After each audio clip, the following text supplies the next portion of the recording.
Nüüd ma tutvustan teile mängu Ameerika, Austraalia või väljaviskamine, kes kuidas seda nimetab. Mänguks on vaja 2 korvpalli. Tuleme siia poole.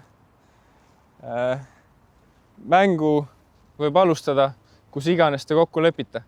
Kas siis vabaviskajoon, 3 punkti vise, ehk siis teeme täna vabaviskajoonest. Ehk siis võtke palun siia üksteise selja taha kolonni vabaviskajoonena.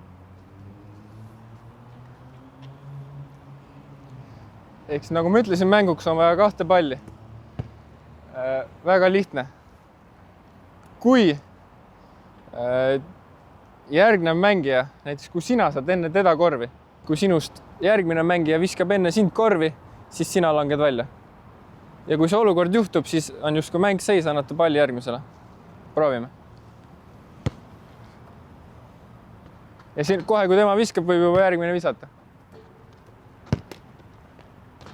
Hästi, sööd siia. Hästi.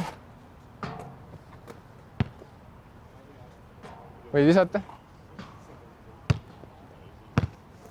Hästi, läheb. Nii, hästi tekkiski meil olukord, tema viskas enne sind sisse, ehk sina oled välja langenud ja annate palli järgmisele. Ja sina mängid edasi, aga annad palli järgmisele. Teil sai olukord see läbi just. Jah, nüüd ta viskas sisse, nüüd oled sina justkui mängust väljas, sööd järgmisele. Kiiresti. Nii, nüüd juba sööd talle, kuna teid on ainult 3 tükki.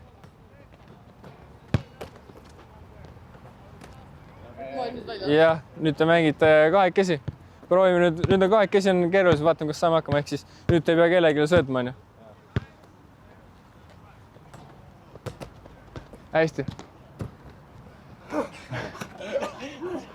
Viskad korvi, jooksed vabakasse, uuesti algusesse ja nüüd viskad sealt.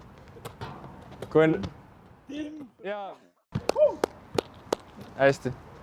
Ehk siis mängu eesmärk, nagu ma ütlesin, sa pead enne korvi saama, kui sinust ees olev mängija on ju. Ehk siis alguses tundus keeruline, aga tegelikult on lihtne on ju. Ja praegu me mängisime 1 miinuseni, ehk siis kui sind visatakse välja, lähed kohe mängust kõrvale, aga võite mängida näiteks 3 miinuseni, 5 miinuseni või mis iganes kokku lepite. Siis sa ei lange kohe mängust välja.